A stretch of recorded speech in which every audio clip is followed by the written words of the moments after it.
Awesome.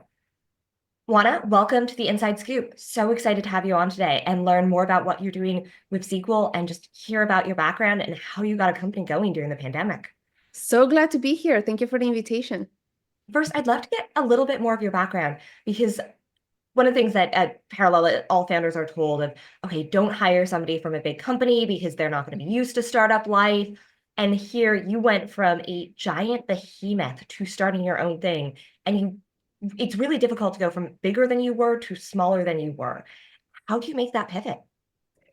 Look, there's some truth in people who've been in like really big companies finding it hard to adapt in small companies. There's truth in that. It's very hard to make that because you might think that you want to be in the weeds, you want to be in the chaos, but then when you are, you realize all of the resources that you took for granted in a big company. Like you have a legal department or a finance department, or just small little things. It's not even about your job, and it's just about the support system around you. The fact that when you go into a startup, you are the entire department. There's no I can take 2 weeks off and like no one's gonna notice. Like things will slow down. So there is something to be said about moving from a big company to a small one.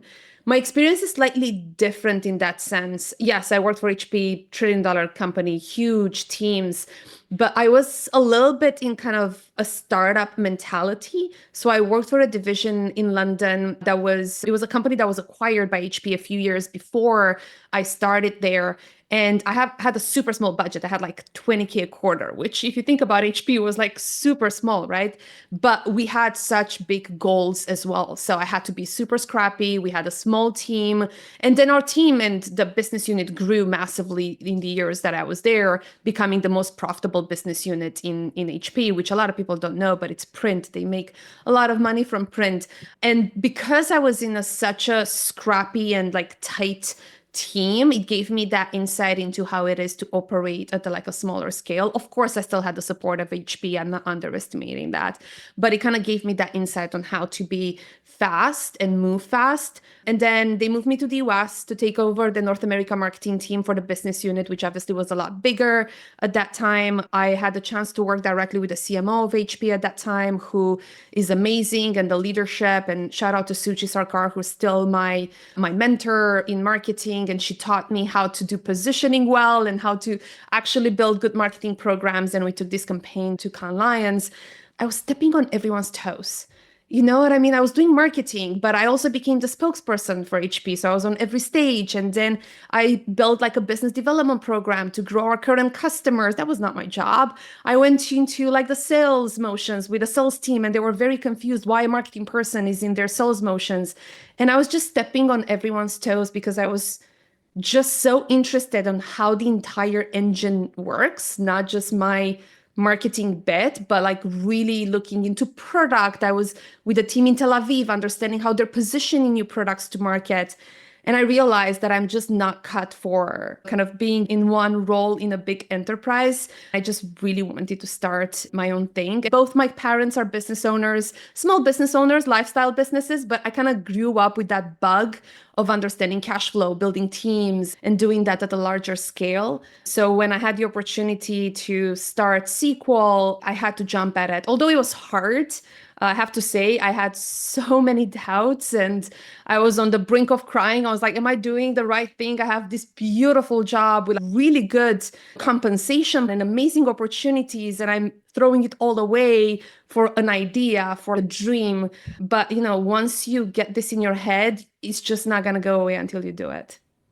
I love hearing about this, and it's so interesting because I get this question of these since I came from JP Morgan, and it's wonderful to hear your own parallels and how you worked for a large company, but there is that scrappiness inherent, and it's different scales of scrappiness, but you formed it and you had it then, and now you're experiencing it again now. Yeah, and I think, to be honest, I think there's startup people in big companies as well. Like it's just about your kind of mindset. No, that makes so much sense. So many opportunities. What did you then run towards? Why SQL? I was there for about 8 years, 8, 9 years. And when I got to the US, I was lucky to work with some incredible people that really understood digital. And we would spend good budgets and we'll have great strategies to build digital experiences. And we launched great products. We built websites where you could explore the products. We had customer success stories, beautiful websites. We worked with some of the best agencies in the world. One of our go-to-market motions was doing webinars with partners so that we can tell them about the new launches, we can tell them about the success stories. And we would partner with associations where we would bring a lot of people from our target audience into the webinars. And I remember I hated doing webinars. I remember because they were like on this third party old school platform. This was also 10 years ago, right? About 7 years ago.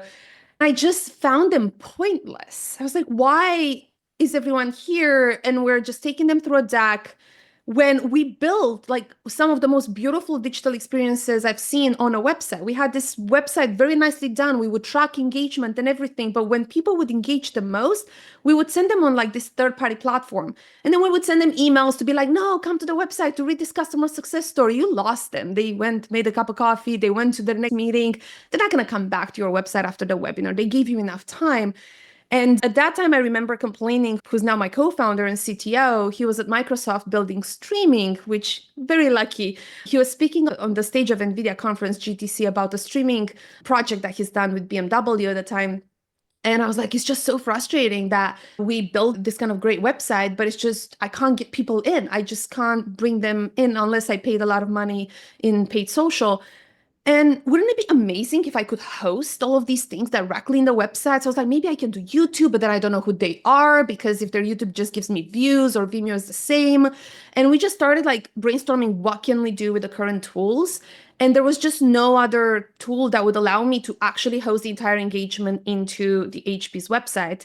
So we just like, should we just build something? Because Andre, who's my co-founder, is like, I can build like a prototype and maybe show the agencies and the associations.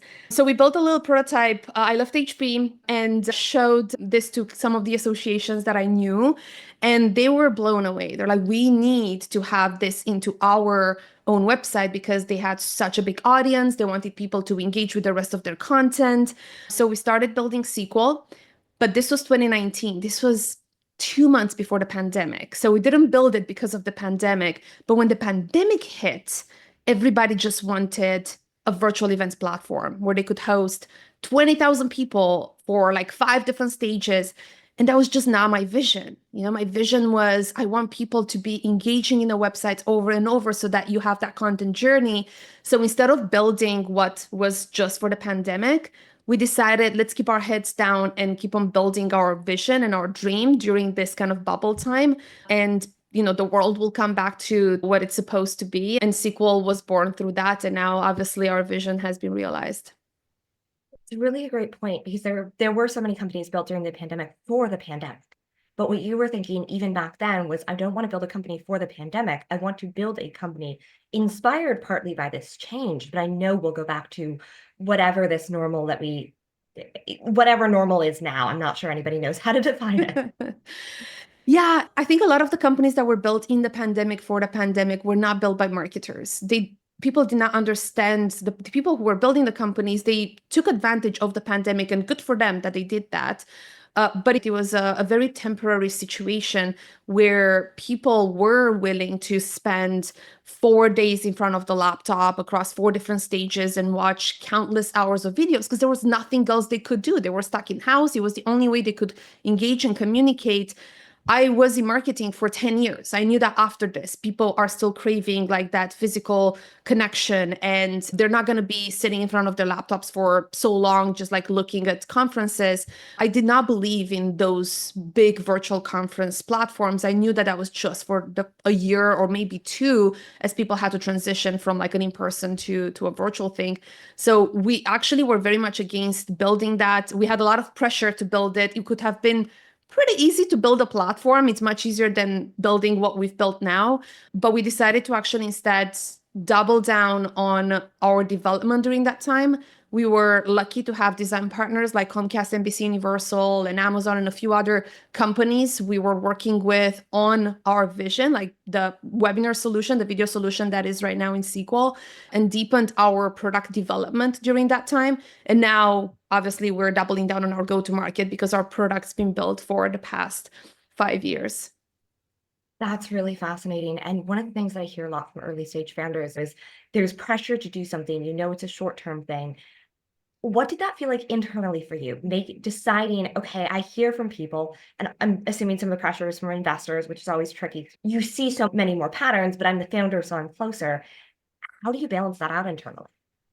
It's hard, and you know that really well. As a founder, you have to have real conviction in your vision. Obviously, that conviction has to be validated by customers. Mine was validated by customers as well as my own experience as a marketer. So I had that knowledge of like what someone in my shoes would want after the pandemic and how the world would look. It was probably one of the few times when I more listened to my vision rather than the customer feedback, right? Because everyone would come to us and like, we want sponsored booths and, things that people don't ask for now anymore. I was like, no, I'm not going to build that. We're not going to have those things. And it was hard because it's kind of turning away customers. Obviously, they were going to the other platforms.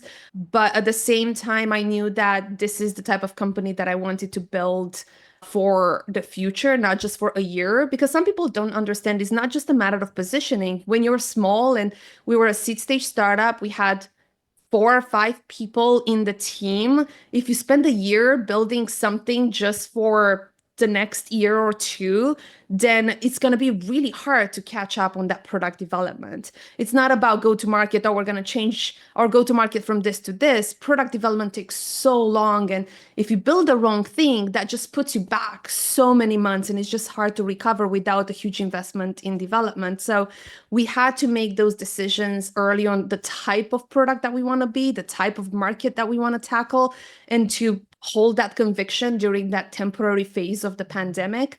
And it paid off, but like you said, it's hard, right, to go against the grain. It's hard to go against the grain, but I think part of the most successful people, whether founders or operators or VCs, they have to know when it's the right thing to go against the grain. It's true. And we built so much with the customer feedback. Like everything that we build is with customer feedback. So it just felt a little bit strange to build kind of against that feedback early on because everyone was rushing for the one thing. Now, obviously, we're very much back on track. We're building everything with our customers. And I just love marketers so much because I'm one myself. Sometimes I forget that I'm a founder and I'm just more like a marketing peer. That kind of passion for the marketing world kind of shows through our product too. That's amazing. And just so great to hear, because I know a lot of people have questions around how do I balance my gut instinct versus the feedback versus other things. And great to hear how you did it. Question. So during the pandemic, you were all remote, but right before we started recording this podcast, one of the things you mentioned was you have moved all in person. What was that transition like for you, being a webinar company, and then moving all in person and seeing each other? Mhm. We didn't move the entire team in person. Okay. So we are investing in building the go-to-market center of excellence in San Francisco, which means marketing, sales, BDRs. We've grown so much last year. We had about 150% year-over-year revenue growth. We want to triple this year again. So for that, it just felt like every time the go-to-market team would get in person, we would create magic so much faster. I'm not saying that that can't be replicated remotely. I just think it's just a little harder to do those like creative brainstorms, especially with the go-to-market landscape changing so much. The product and design team is still remote and it's kind of everywhere in the world. And that's great because our CTO is in San Francisco and we can align with him and he aligns with his team. But I think San Francisco is very much back. You see so many founders coming back to San Francisco to build. The AI wave has brought a lot of investment and attention in San Francisco. And the proximity to interesting people doing interesting things in San Francisco is just it's unraveled. It's just you can't see that anywhere else. And I worked in London and so many other places, and even New York, right? Like New York has great founders too, but it just feels like everywhere you go in San Francisco, from a barbecue to like a party to like a coffee shop, everyone's building something interesting. And that just inspires you. Even though it doesn't help you in your day to day, it just gives you ideas, inspires you. The conversations are very interesting. So I want that not just for me, but also for my team so that they can grow as well, so that they can find like-minded people. So I'm lucky to actually have started to build a good team in San Francisco. Some people have moved from different places to come to San Francisco and work for us. Others are in the process of joining us and they live in San Francisco. It's a magical place to build a company. It really is. And I think, I don't know if you know this, but Amanda, your first sales hire, Yeah. I met her through a mutual friends event. It was a barbecue last fall. And that's There you because, go. I was learning from her what was her decision to be that first sales hire. How did she think about her career? I mean, I just remember her bubbling with excitement over what you did for your company and sequel and joining. Those are the barbecues in SF. You just never know who you're coming across, also having a good time, but always you are having a good conversation. We're all just secretly nerds excited to talk about our projects over models. Exactly. Sometimes you need a mental break. I have to say, like for Christmas, I have to go away because otherwise, if I stay here, I'm still gonna be building in my head. If you're building a company, if you're in tech, there's just no better place to be. So you've seen the webinar landscape through so much and through, the old days for people who didn't do remote work pre-pandemic. What changes have you seen and where do you see it going? I think the video space has changed massively as a whole, right? So pre-pandemic, people would come on Zoom and they wouldn't turn on their videos. You would meet in person a lot. And then what the pandemic did, while it had the bubble of virtual events, it showed companies that and people really that they can build relationships globally. And these are not just relationships where you're connecting over Zoom for like one chat. These are very strong relationships that sometimes you forget you haven't met in person, like people that you're talking to on a monthly, daily basis. And companies realize that even if they operate in San Francisco or New York, that doesn't mean their community is there. They can build a community everywhere in the world. So it normalized the video connection to a point where it became genuine. Like you said, you don't necessarily need a white background. My cat appears in my recordings, and there's home backgrounds that are natural. People are a little bit more natural and comfortable in video, which makes that connection much stronger and genuine and enhances it once you see each other in person. After the pandemic, everybody was kind of zoomed out, right? So we were kind of sick of video and we went in person for about a year. If you remember, every conference was full and tickets were so expensive to go anywhere. Hotels were expensive, but people just missed hugging human beings, right? And like shaking hands, even like in a very safe way. That's like, oh, kind of that's it. This is the end of video. This is the end of like webinars and virtual events. People are back. And everybody thought that way. But I genuinely did not believe that because you could see already people thinking, I don't think I'm going to get to that conference because I could be watching it live stream. So they already started taking for granted the fact that they should be accessing every event or knowledge or person in a virtual video format instead of traveling across the globe or country to that particular event. So it kind of normalized video communication and video relationship building. And I think that right now we're at a very healthy spot where you can choose to build a community globally and to have in-person events that have to be special. People are not going to fly around the globe for a subpar conference or dinner or event because time is just so important, but they will if it's the right people in the room and if it's the right event, which makes it harder for in-person events to create these beautiful experiences so that it's worth the trip, the money, the cost, and spending away from the family. From a webinar perspective, Alex Liberman from Morning Brew said in one of his posts that we need to rename webinars. Like, what's the aioli for the webinars mayo? And it's true because it feels like the webinar old school name that I hated when I was at HP is just not relevant anymore. People start doing live series and master classes and thought leadership series like you're doing right now. And we have our own game changers and masterclass series where it's much less about that 30 minutes of fame, where you have the webinar, 30 minutes, people registered, attended, then you have an SDR calling them. That's just not the case anymore. Companies and marketing teams are so much more focused on building an audience. How do they engage throughout the entire video journey with all of their content pieces and really going deeper into the data of this audience and creating that beautiful experience for them throughout all the touch points, maybe video or blog posts or like other sources of content. And the webinar space has changed massively in that sense, where it's much less about getting people registered for this webinar. It's much more about how do we have a strategy for the year where we build a significant audience that afterwards we can learn about, really understand their behavior. That translates into business impact. May that be members or revenue or pipeline, whatever matters for that company. And that's what we built for. We built for the companies that want to create an audience, that have a video strategy. It's pre-live, live, on demand, how to repurpose that content and connect it to the rest of your content to understand that content journey, rather than you can just put on a webinar for like 30 minutes. That's such a great point, especially because I do think webinars in 2010s, let alone the 2000s, we do a webinar because you need to do a webinar versus the holistic strategy. Yeah, it just doesn't work anymore. Also, webinars right now are not just a lead trap anymore. In the past, I remember we just cared about how many people are registered and how many people attended, and that was all it mattered. Whereas now you can use Apollo and so many different tools to get people's email addresses if that's what you really care about. But in order to get them engaged, content is just so much more important than how many people you really got to your webinar. One thought that, and I'd be remiss if I didn't say this since we both live in San Francisco, AI. How is it impacting webinars? AI? Yeah. So many different ways. We see AI coming. I mean, we use AI in marketing and like pretty much every single part of the business, not just marketing, in a couple of ways. One is when it comes to repurposing.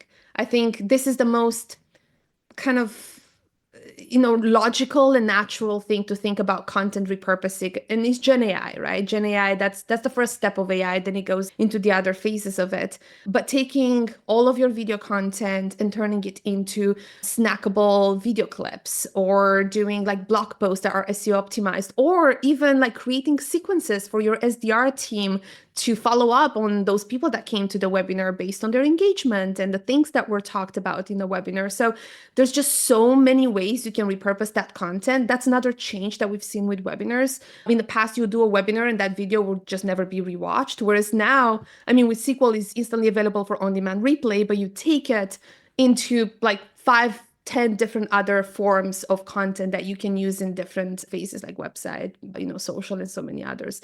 So that is really exciting. That made the content teams so much faster in providing that output and like a really good content flywheel. The second part, which we're very excited about, as SQL, we're just so obsessed about like data analytics and providing teams with understanding of their audience. Using AI in data and analytics and kind of looking at that content journey and being able to replicate that for your segment. So let's say that you're doing webinars for everyone, but you really care about mid-market companies in a specific geography. You want to use AI to see, based on all the engagement of all of your target accounts in that particular region, in that particular segment, replicating that on predicting how, the type of content that you need to create so that you can drive more revenue, you can drive more pipeline. So it's analyzing all of the engagement your audience has had for the past, whatever it is, year in that segment.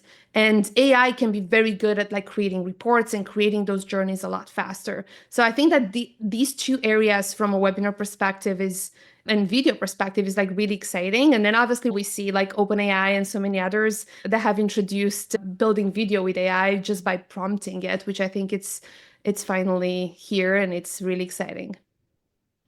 Please tell me you've trademarked snackable video clips.